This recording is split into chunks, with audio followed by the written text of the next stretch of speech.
Sanadihii la soo dhaafay ayaa waddanka Malaysia waxa uu noqday waddanka ugu muhiimsan ee ay ardada Soomaalida u aadaan waxbarashada jaamacadda.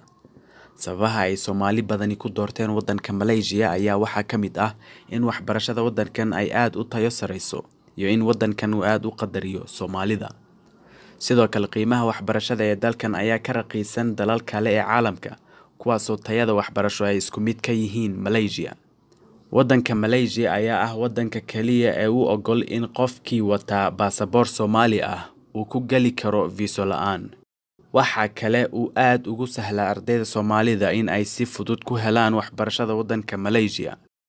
Ardayda Soomaalida ayaa ah kuwa u yimaada waxbarashada sare ee Bachelor, Masterka ilaa Doctorate-ka.